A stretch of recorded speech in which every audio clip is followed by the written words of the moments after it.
Tu as laissé un sandwich sur le comptoir pendant 10 secondes, juste le temps d'attraper une serviette. Quand tu t'es retourné, l'assiette était vide et ton chien était assis de l'autre côté de la cuisine en train de mâcher comme si absolument rien ne s'était passé. Ou peut-être que cette fois, ce n'était pas de la nourriture.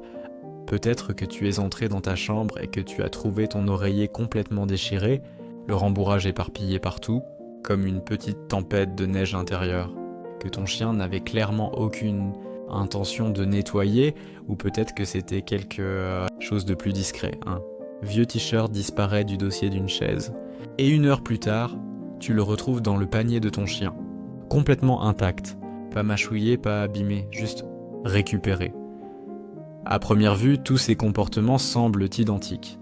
Ton chien a pris quelque chose qui ne lui appartenait pas, mais en réalité, ce sont des comportements totalement différents, motivés par des mécanismes psychologiques complètement distincts. Le chien qui prend ton t-shirt, celui qui détruit ton oreiller et celui qui vole ton sandwich n'agissent pas du tout pour les mêmes raisons. Et quand les chercheurs ont commencé à étudier ces comportements à travers des expériences contrôlées et même des scanners cérébraux, l'idée que mon chien est juste méchant est devenue bien plus complexe et honnêtement beaucoup plus fascinante. Faites-la l'intro. Le vol le plus mal, compris le comportement que les gens interprètent le plus mal et souvent le plus doux, ton chien prend un vêtement que tu as porté, l'emmène dans un endroit confortable, puis se couche contre lui. Pas de destruction, pas de chaos, juste du contact. En 2015, le neuroscientifique Gregory Berns et son équipe de l'université Emory ont mené une étude où des chiens étaient placés dans des scanners IRM fonctionnels et exposés à différentes odeurs. Leur propre odeur, celle d'un chien familier, d'un chien inconnu, d'un humain inconnu et d'un humain familier. La réponse émotionnelle la plus forte provenait de l'odeur des humains familiers. Plus précisément, les chercheurs ont observé une activité accrue dans le noyau codé, la région du cerveau associée à la récompense, au plaisir et à l'anticipation positive. Autrement dit, ton odeur active les mêmes circuits neurologiques que ceux qui s'activent quand ton chien attend de la nourriture ou quelque chose d'excitant. Pour ton chien, ton vieux t-shirt n'est pas juste un morceau de tissu, c'est du réconfort, de la sécurité, quelque chose de familier. Les vétérinaires utilisent discrètement cette connaissance depuis des années. Quand un chien reste à la clinique pendant la nuit, les propriétaires se sont souvent encouragés à laisser un vêtement ou une couverture portant leur odeur. Pas pour des raisons sentimentales, mais parce que cela réduit réellement le stress. Le rythme cardiaque baisse, l'agitation diminue, le taux de cortisol aussi. Ton odeur agit presque comme un médicament émotionnel pour le système nerveux de ton chien. Donc quand ton chien vole, ton souhaite pour dormir dessus, il n'est peut-être pas en train de voler du tout, il cherche simplement le signal de réconfort le plus fort qu'il puisse trouver, le jeu dont tu ne te rendais pas compte. Puis il y a l'autre type de vol, celui accompagné d'un contact visuel ton. Shin attrape la télécommande et reste immobile en te regardant celle-là. Ne s'enfuit pas, il attend, parce que l'objet lui-même n'a jamais été la récompense. La vraie récompense, c'est ta réaction. La dernière fois que ton chien a pris quelque chose d'important, tu as immédiatement arrêté ce que tu faisais, utilisé une voix dramatique, couru derrière lui, négocié, peut-être même échanger l'objet contre une friandise. Du point de vue de ton chien, c'était génial. Toute ton attention, toute ton énergie, toute ton interaction.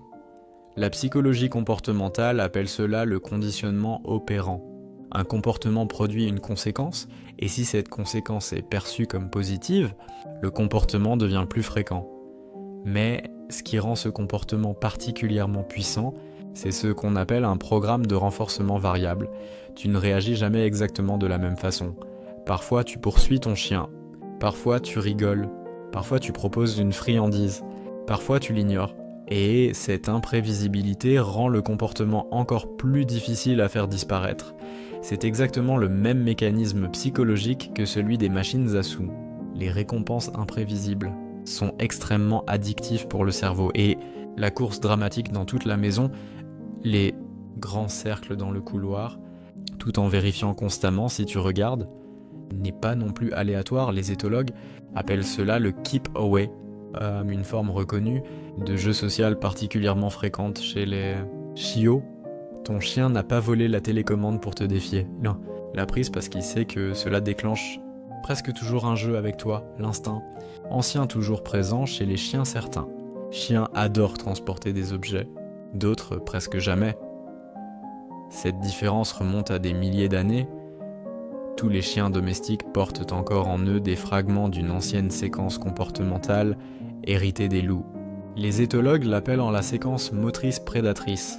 Orienter, observer, traquer, poursuivre, attraper, mordre, tuer, déchiqueter, consommer. Les loups exécutent toute la séquence. Mais les humains ont sélectionné différentes races pour amplifier certaines étapes et en réduire d'autres. Les border collies, par exemple, ont été sélectionnés pour renforcer les phases d'observation et de traque, tout en réduisant fortement l'instinct de morsure et de mise à mort. C'est ce qui leur permet de contrôler les moutons sans les blesser.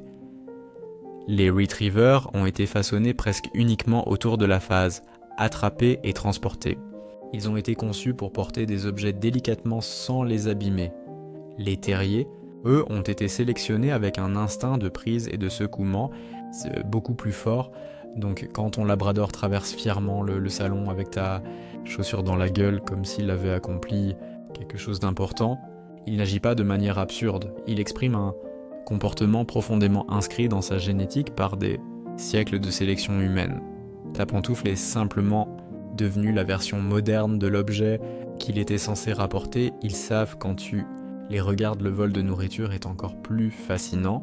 En 2013, la chercheuse Juliane Kaminski et ses collègues du Max Planck Institute ont réalisé des expériences où des chiens étaient interdits de toucher à de la nourriture placée dans une pièce.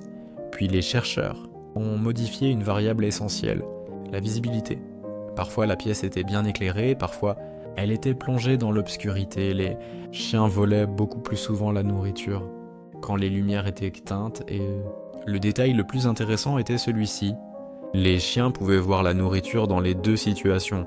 Ce qui changeait, c'était surtout la capacité probable de l'humain à voir le chien. D'autres expériences utilisant des barrières physiques ont montré exactement le même résultat. Les chiens préféraient prendre la nourriture depuis des endroits où la ligne de vision de l'humain était bloquée. Cela suggère quelque chose de remarquable.